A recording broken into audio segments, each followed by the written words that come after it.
understand that flute players, the beginning flute players, are so different than like a beginning trumpet player. I mean, whenever if you've taught beginners, you've seen that they're all over the place when they begin. They're in the high octave, they're in the low octave, especially on that head joint. It's all mixed up. And I often ask band directors, how often do your beginning trumpet players hit a double high C? Or and it just doesn't happen. And a clarinet crossing the break, it doesn't happen except for those squeaks, but which don't count. So flute is completely different, but if you don't take advantage of that right away, the kids get set into one embouchure, and then it becomes difficult. Where a beginning, even like a 6-7-year-old, finds it really easy to move between octaves when we teach them right away. But for quite a while, I've been mainly just teaching kids that I've began teaching. In the past, years ago, I would often get kids who had played for a year and had that problem that they were kind of stuck, and it took a lot of effort to get them out of being stuck. It just reminded me, I started a little girl who had played since September, and she was stuck. So we had to go back to the head joint, and she needed to learn how to change between the octaves, and she's getting it, but it's a lot of effort. And if I weren't a confident teacher, I think, oh, she can't do this.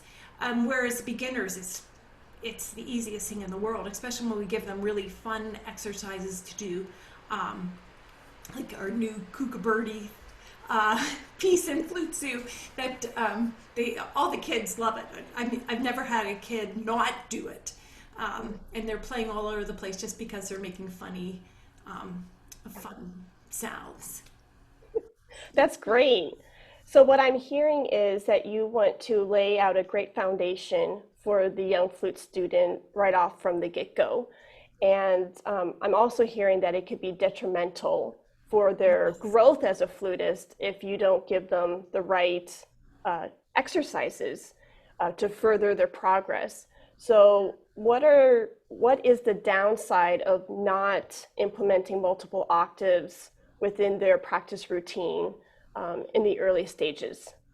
I really think they get stuck.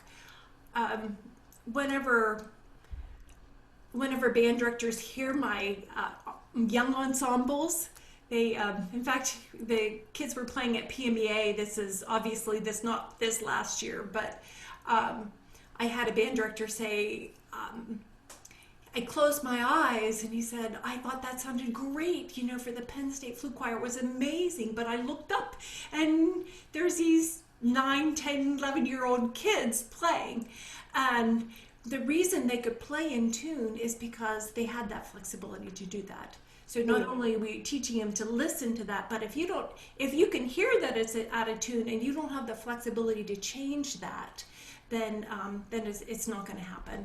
So it's not like you can't teach that once they've been starting in that lower octaves or those first 5 notes for a long time, but it's infinitely easier if they begin from the beginning that way. Great. So with these octave exercises, multiple octave exercises, you've touched on it, but can we dive more into the benefits? So intonation, tone, and if you have that flexibility of embouchure, can you list what those other pros are by approaching it this way? Yes, the tone is a huge part of it. Having that flexibility to move between octaves is just going to elevate their ability to play with a gorgeous tone. Right. And when we're talking about multiple octaves, we're not talking just about overblowing or rolling in and getting a tight embouchure. We're teaching them actually, how to change and what needs to be done. Our Great Beginnings DVD shows very clearly how to do these different embouchures right from the beginning. And students that haven't started that way need to relearn it. I Right. um, I remember a band director saying, "My kids are having a hard time getting to that G, the G right up above the staff." And I'm thinking, "Oh, Oh, that's my my kids." Even the 5, 6 year olds, we have them playing with harmonics so that they're playing the majority of their range of the flute with ease. They don't even know it's hard. And so it's also important to start them on notes. Like if you have a G, A, B, or B flat, you can be playing in multiple octaves or a C without changing the fingering. It's very easy. mm, You say, okay, first time play it in the low octave, second time play it in the high octave. And by the time we're getting to that C to D finger change, I just teach them the high fingering. So when they do it in the high octave, they know to just change the fingering. But mm. the advantage, it's unbelievable the difference between you starting a child this way after a year where they're at, um, and how much they're going to enjoy flute playing because they have this beautiful freedom to express themselves. It just makes a huge difference. Yeah, I love that. And the thing that I pulled from that too is you encouraging them through these exercises, from the early stages of this is how easy it is, to go from low to high, and then not focusing on, oh, now we're going to play the hard octave. Because Right.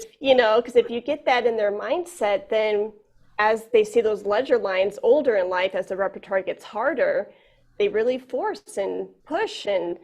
But if from the early stages, if they're just, oh yeah, this is just what we do, Yes. it becomes secondhand. It's so easy for if you start them in the multiple octaves and with these fun exercises, the the high range is a piece of cake. Nice. Oh, great. Yeah. So if I'm a band director or a flute studio teacher and this has caught my interest, what Yes. are some resources or tools that I can implement today in my studio or classroom? So I first really encourage you to watch the DVD, The Great Beginnings with the Numa Pro, and then even the most advanced kids. Um, well, Galway, when he started with Jeffrey Gilbert, he had to go back to the head joint, and from what I understand, he hated doing it. But I'm guessing that he had to do those flexibility exercises that are in the beginning of the Blocky Flute book, Mm. and the Flute Zoo book.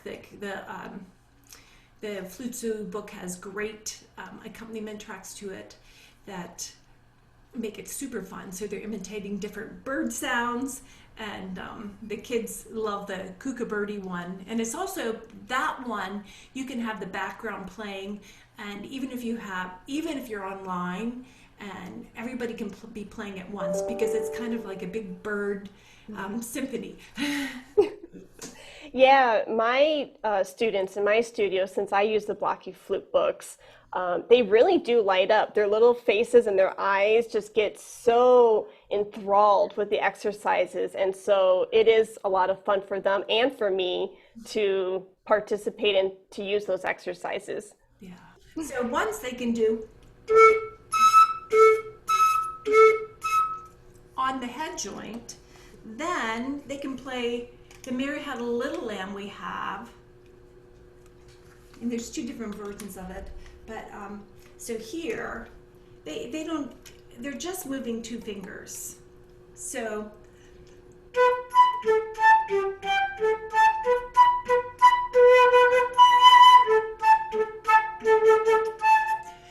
and the kids, they love it because they sound so advanced.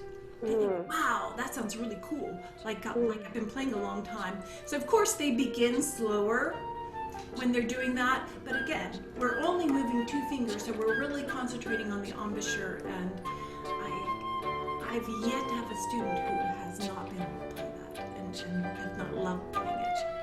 Yeah. Well, that's great. Well, thank you so much for sitting down and sharing with us all of these wonderful exercises, your book, your DVD, the Numa Pro, and the advantages and disadvantages of starting, not starting your flute students with multiple octave exercises. So, yes, thank you.